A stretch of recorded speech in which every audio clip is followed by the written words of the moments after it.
اس کی آواز اتنی تھی کہ باہر کھڑا گروپ بخوبی سن سکتا تھا۔ پروفیسر کمال نے شدید پریشانی میں جاذب کمال کو دیکھا۔ اس نازک لڑکی نے انجانے میں اس کی دکھتی رگ پر پاؤں رکھا تھا، جس کا انجام نہ جانے کیا ہونے والا تھا۔ بکواس بند کرو اپنی ذلیل لڑکی، ابھی اسی وقت بکواس بند کرو اپنی، ورنہ۔ انتہائی تیش میں چلاتے وہ اس کی جانب بڑھا تھا، جس پر یمن کو پل بھر میں خوف محسوس ہوا تھا۔ اس کے تیور بہت سخت تھے، جلا دینے والے یا شاید مار دینے والے۔ کیا بکواس کی تم نے میری ماں کے بارے میں؟ یہی قبر بنا کر زندہ دفنا دوں گا تمہیں۔ اس تک پہنچتے اس نے سختی سے اس کا گلا دبوچا تھا۔ یمن کو اپنی سانسیں یکدم کم ہوتی محسوس ہوئی تھی۔ مقابل کے اتنے شدید ری ایکشن پر اس کی ریڑھ کھیٹی سنسنا اٹھی تھی۔ چھوڑو مجھے پلیز۔ اس کے کثرتی ہاتھ پر اپنا ہاتھ مارتے وہ اسے خود سے دور ہٹانے کی کوشش کر رہی تھی، جب پروفیسر کمال نے آگے بڑھتے اسے قابو کرنا چاہا تھا، جو بپھرا شیر بنا ہوا تھا۔ جاذب چھوڑو اسے، مر جائے گی وہ۔ پروفیسر کمال اسے سختی سے اس لڑکی سے دور کرنے کی کوشش کر رہے تھے، جس کی سانسیں بس تھمنے والی تھی۔ اس کا چہرہ حد سے زیادہ سرخ ہو گیا تھا۔ سانسوں کی شدید کمی کے باعث وہ ہاتھ پاؤں مار رہی تھی۔ موت جیسے سامنے نظر آئی تھی اسے جاذب کمال کے روپ میں۔ جاذب! پروفیسر کمال نے اپنی پوری طاقت لگاتے سے سختی سے یمن وحید سے الگ کیا تھا۔ چٹاک! تھپڑ لگ گیا بیچارے کے۔ نہیں، بیچارہ نہیں کہہ سکتے، غلط ہے یہ۔ ایک تھپڑ اس کے چہرے پر مارتے انہوں نے اسے جیسے ہوش دلانا چاہا تھا، جو اب جبڑے پیچھے انہیں دیکھ رہا تھا، اور ساتھ کہہ ڈاتی نظر فرش پر گری یمن پر ڈالی۔ پاگل ہو گئے تم، دفعہ ہو جاؤ یہاں سے۔ وہ غصے سے چیخے تھے۔ جاذب کمال کے ہاتھوں میں لرزش تھی۔ غصے کے باعث اس کے ہاتھ کانپ رہے تھے اور آنکھیں سرخ ہو رہی تھی، جس سے اس بات کا اندازہ صاف لگایا جا سکتا تھا وہ غصے کا بے حد تیز تھا۔ تم ٹھیک ہو؟ پروفیسر کمال نے بیٹھتے یمن کو دیکھا تھا، جو گہرے گہرے سانس بھر رہی تھی۔ آنسو اس کے گالوں پر پھسل رہے تھے۔ اس نے خوف سے نظر اٹھا کر جاذب کمال کو دیکھا۔ بہت پچھتاؤ گی تم، اس حد تک تمہیں مجبور کر دوں گا یمن وحید، میرے پاؤں میں گر کر معافی مانگو گی تم۔ کرسی کو ٹھوکر رسید کرتے وہ آندھی طوفان بنا وہاں سے نکلا تھا، جہاں باہر کھڑے اسٹوڈنٹس اس کے غصے کا سوچتے ڈر کر 2 قدم پیچھے ہوئے تھے۔ پروفیسر نے اس نازک اندام لڑکی کو کرسی پر بیٹھاتے پانی کا گلاس دیا تھا۔ اس لڑکی نے جانے انجانے میں جاذب کمال کے ماضی کو چھوا تھا، اور پروفیسر کمال اچھے سے جانتے تھے وہ کس حد تک ضدی تھا، اور وہ پیچھے ہٹنے والا ہرگز نہیں تھا۔ سین شفٹ ہو چکا ہے۔ سارا دن گھر میں بیٹھی رہتی ہو، مفت کا کھاتی ہو، کوئی کام ہی کر لیا کرو۔ کہاں مر گئی ہو فجر؟ ایک تیز آواز اس چھوٹے سے گھر میں گونجی تھی، بیزاریت سے بھرپور آواز، جس پر فجر اندر سے بھاگتی ہوئی باہر آئی تھی۔ بے دھیانی میں اس کا پاؤں بری طرح چھوٹے سے لاؤنج پر رکھی کرسیوں سے ٹکرایا۔ وہ سسکی تھی جب تائمی نے اسے کہہ ڈھاتی نظروں سے دیکھا، جیسے اس نے اپنی تکلیف میں سسکی بھر کر بھی کوئی بہت بڑا گناہ کر دیا ہو۔ جی تائمی! آنکھوں میں آئی نمی کو پلکیں جھپکتے پیچھے دھکیلتے وہ مسکرا کر بولی تھی۔ کب سے بکواس کر رہی ہوں، چائے بنا دو، میرے سر میں درد ہو رہا ہے۔ کدھر مر گئی تھی؟ وہ دانت پیستے بولی تھی۔ ان کے لہجے میں وہاں کھڑی لڑکی کے لیے زہر ہی زہر تھا۔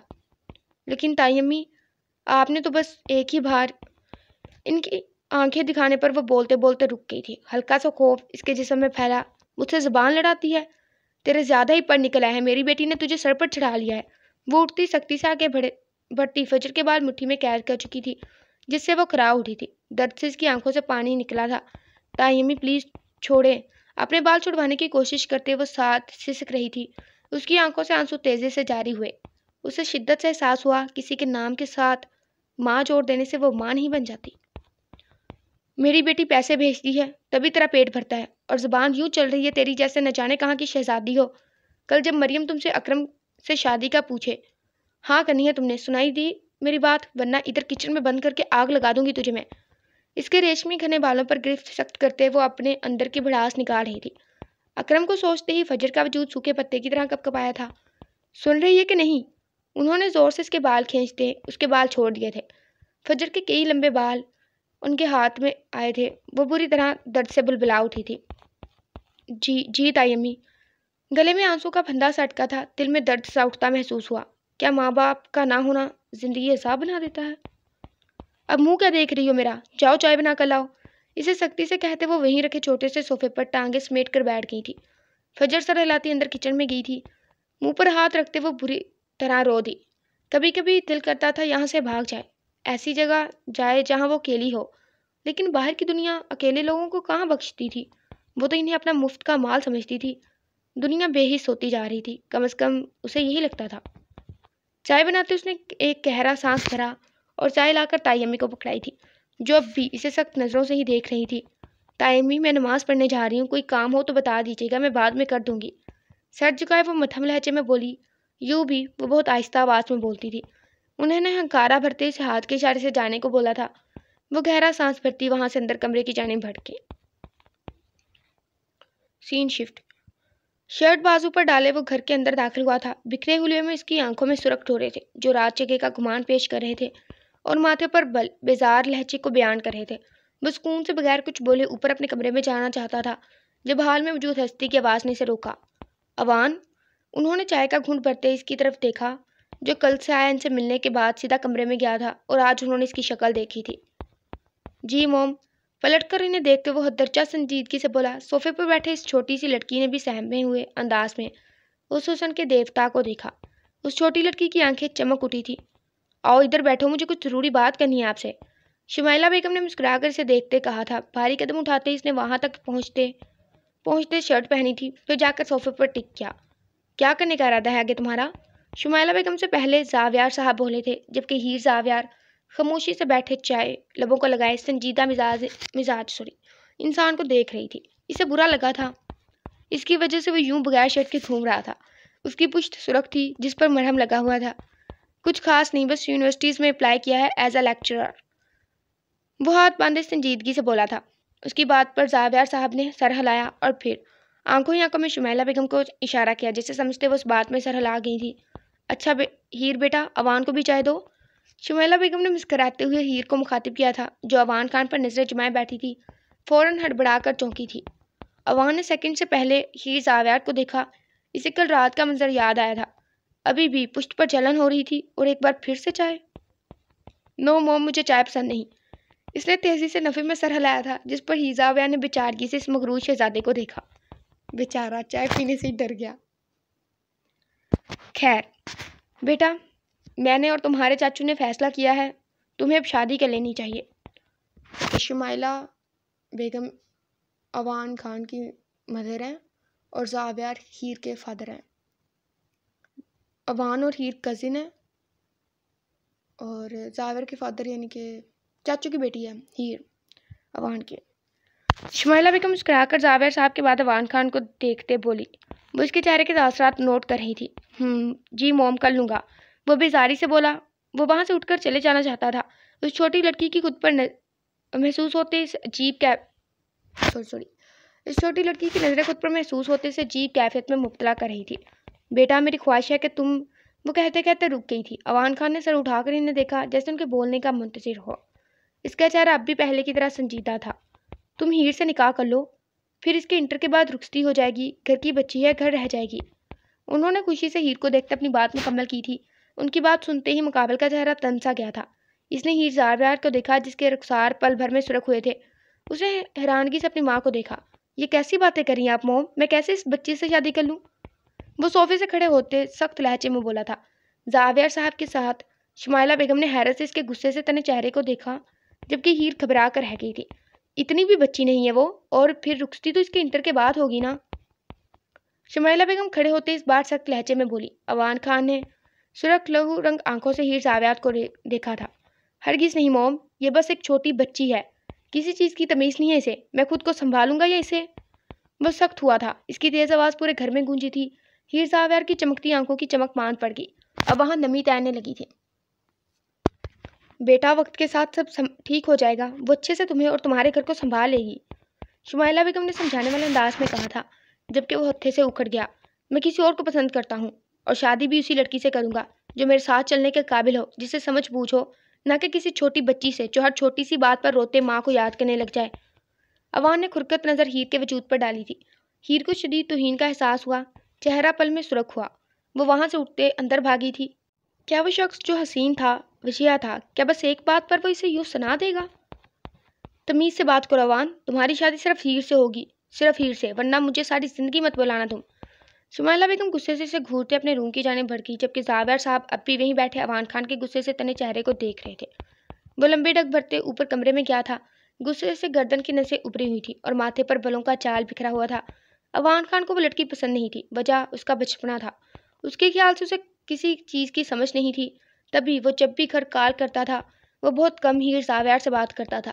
کمرے میں روشنی پھیلی ہوئی تھی، وہ بیڈ پر اوندے منہ لیٹی سسکیاں لے رہی تھی۔ بے شک وہ چھوٹی تھی لیکن جذبوں کو سمجھنا اسے بخوبی آتا تھا۔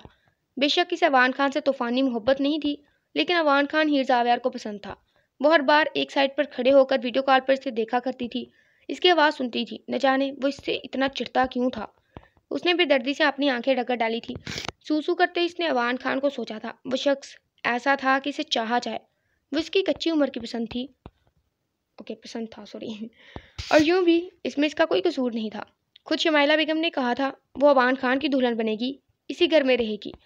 تبھی تو وہ شخص اس کے ننھے ذہن پر سوار ہو گیا تھا۔ کچی عمر کی پہلی پسند، اور پہلی پسند کہاں دل و دماغ سے اترتی ہے، اور مقابل شخص نے کتنے رحمانہ طریقے سے اس کے جذبات کی، اس کی پہلی پسند کی توہین کی تھی۔ کیا وہ شخص اتنا سخت تھا کہ کسی کی آنکھوں میں چمکتے جذبات تک اسے سمجھ نہ آئے؟ وہ غصے سے آنسو صاف کرتے اٹھی تھی اور پھر کمرے سے باہر نکل گئی۔ وہ شخص آخر خود کو سمجھتا کیا تھا؟ ہیر زاویار اسے اچھے سے باور کروانا چاہتی تھی کہ ہیر زاویار کی جوتی کو بھی اس کی پرواہ نہیں، لیکن دل، ہیر زاویار کا دل اس بات پر اتفاق تو نہیں رکھتا تھا۔ جاری ہے۔ نیچے رائٹر نے لکھا ہے چلاک کوسی دیا، جیسے کہ وہ سٹارٹنگ سے لکھتی ہیں اپنے بارے میں، ہمیں نہیں پتہ کس حساب سے وہ چلاک ہیں۔ خیر، ایپیسوڈ اینڈ ہو چکی ہے۔ امید ہے کہ آپ کو ایپیسوڈ پسند آئی ہو۔ لاسٹ ٹائم ہم نے بولا تھا کہ ہم نہ ایپیسوڈ دیں گے ایک اور۔ اس سے پہلے ہم بتا دیں، ایک کمنٹ کو مینشن کرنا چاہتے ہیں، بہت ہی زبردست طریقے سے انہوں نے کمنٹ کیا تھا، رائٹر کو سپورٹ کیا، اس کے لیے تھینک یو سو مچ۔ دیا زہرا نے بھی بولا اور ہم یعنی کہ ان کی کزن بھی بول رہی ہیں، thank you so much dear آپ کے اس قدر سپورٹ کا۔